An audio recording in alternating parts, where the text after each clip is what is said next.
Kung pagod ka ng umiyak, maghabol at mag-overthink, baka oras na para maintindihan mo kung ano talaga ang dapat mong gawin sa sitwasyon mo.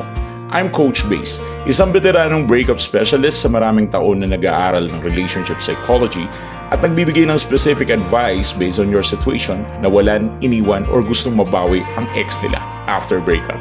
Our private coaching para sa seryosong gustong ayusin ang love life niya, message mo ako sa FB na nasa link na nasa comment section or yung link na nasa description. Siguro iniisip mo na isa sa mga kahinaan mo ngayon is yung namimiss mo lagi yung ex mo. At ito ang tip ko sa'yo kung paano pipigilan yung sarili mo na mangyari yung bagay na yan. Kasi hindi ako gumawa ng isang random video ngayon. It's a counter topic. Kasi syempre gusto mo paano ka ma-miss ng ex mo. Pero syempre hindi natin kailangan patayin ng feelings ng ganun-ganun lang. Kailangan din nating alisin yung mga habit na paulit-ulit na nagpapalakas sa pagka-miss mo or pagka-longing sa kanya. Kailangan kong baliktarin ang problema ngayon. Hindi mo kailangan piliting kalimutan ng ex mo. Kasi hindi mo naman yan makakalimutan kahit anong pilit mo at imposible yun.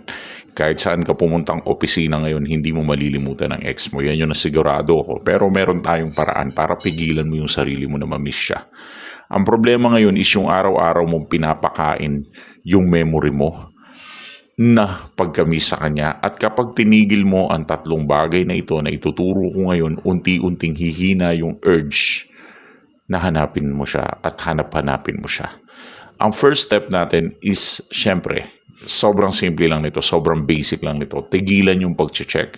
Ang pinakamalaking trigger kasi yung profile picture niya, yung mga stories niya, yung mga Facebook posts niya, yung mga everything about social media. Tigilan mo yung pagla-likes, pagko-comments, at tigil-tigilan mo na rin tanungin kung may bago na ba siya or alamin sa ibang tao kung may bago na siya.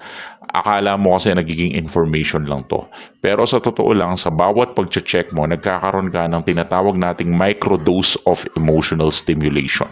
So when we say microdose of emotional stimulation, nakikita mo siya, naiisip mo siya, nararamdaman mo siya, at gusto mo mag-check ulit. Iikot sa isang cycle yun na nakikita mo siya, naiisip mo siya, mararamdaman mo siya, gusto mo mag-check ulit, iikot yun. Parang bisikleta yun, yung pedal niya, paikot-ikot lang, so hindi ka makakawala dyan basta-basta. Second step natin, huwag mong lalabanan yung memory mo. Ito ang nagiging paradoxical dito sa part na to kasi kapag sinabi mong ayaw mo siyang isipin, mas lalo mong babantayan yung isip mo na naiisip mo siya. Kapag naaalala mo siya, huwag mong sundan ng memory. Instead, ang isipin mo lang, naaalala mo lang siya pero okay lang. Hindi mo naman kailangan gumawa ng kahit ano. Memory is not a command. Memory is not bad.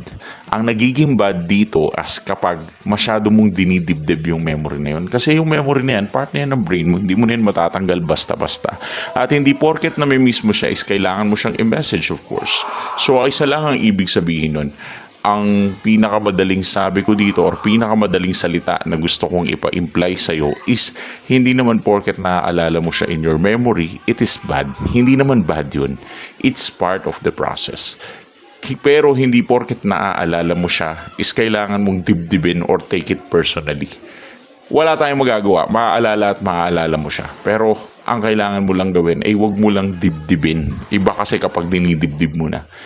Third step natin or yung step 3, alisin mo yung mga dating routine mo. Siyempre, minsan mamimiss mo yung mga good morning niya, mga late night calls, mga weekend routine ninyong dalawa, mga constant notifications, at may mga taong inuuwian ng kwento. Kaya kailangan mong palitan ng routine mo. Hindi mo kailangan pigilan yung feelings mo. When I say palitan ng routine, ang ibig ko lang sabihin kapag sinabi kong palitan yung routine is gumawa ka ng mga bagay na hindi mo ginagawa dati. Pwede ka lumabas, mag-exercise and everything. Do something na gusto mong gawin na hindi mo nagagawa noon. Do something na i-experiment mo yung sarili mo, i-explore mo yung sarili mo to know further about yourself para mas makilala mo yung potential mo, malaman mo kung sino ka, ma-explore mo yung dapat mong ma-explore. Alam mo ba na napakarami ko ng clients na naging successful sa business dahil lamang sa breakup. Napakalayo ng salitang breakup at napakalayo ng salitang business. Pero naging successful sila sa business dahil yung energy nila sa breakup ay ginamit nila sa mas mabuting bagay at yun yung pagbe-business. Isa yan sa mga strategy na pwede mong gawin. Or pwedeng yung energy na nararamdaman mo sa breakup ay i-transfer mo or ilagay mo sa passion mo, sa talent mo, or sa trabaho mo para unti-unti ka ma-promote. Or basta ang ibig ko lang sabihin, palitan mo yung routine mo para hindi ka pa ikot-ikot sa iisang bagay. Kasi kapag paulit-ulit ka ng routine, paulit-ulit mo din siya mamimiss. So you need to change your routine. Ito ang tinatawag kong 10-minute rule. Kapag biglang gusto mong i-message mo siya, huwag mong gagawin yun. During that 10 minutes, kapag naalala mong gusto mo siyang i-message, maglakad ka, maligo ka, mag-workout ka, tawagan mo kaibigan mo, gawin mo ang mga simpleng tasks na hindi ka magme-message sa kanya kahit anong mangyari. Kasi hindi mo kailangan resolbahin ang buong breakup sa loob lang ng isang message or kapag nag-message back siya sa'yo. Kailangan mo lang malampasan yung peak ng urge na parang gusto mo siyang kausapin. And huwag mo ring i-romanticize ang relationship. Kasi kapag namimiss mo siya, yung utak mo kadalasan pinapalabas sa sayo na ang saya nyo nun. Alam mo, kailangan mo rin alalahanin kung bakit kayo naghiwalay. Ano nga ba yung mga bagay na hindi gumana? Ano ba yung mga paulit-ulit ninyong problema? Ano ba yung nararamdaman mo nung unhealthy ang relationship nyo? Alam mo, hindi naman sinasabi ko na masamang tao ang ex mo, pero wag mong ikumpara ang best memories ninyo sa present loneliness mo.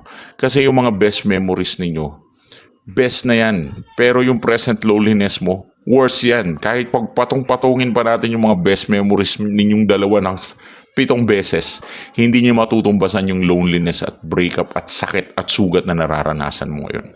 Kailangan mong gumawa ng bagong source ng reward. Kailangan mong punuan yung fitness, career, business, friends, hobbies, learning, travel, bagong goals.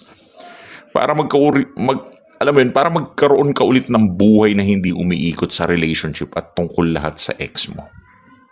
Huwag mo siyang i-check, huwag mo siyang habulin, huwag mong i-romanticize lahat ng bagay. Dahil napaka-importante nitong bagay na to. You should always focus on yourself.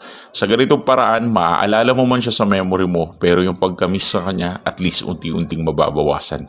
Hindi man ganun kabilis, pero at least araw-araw, parang halaman to na tinanim mo. Tutubo at tutubo yan, lalaki at lalaki din, aayos at aayos din.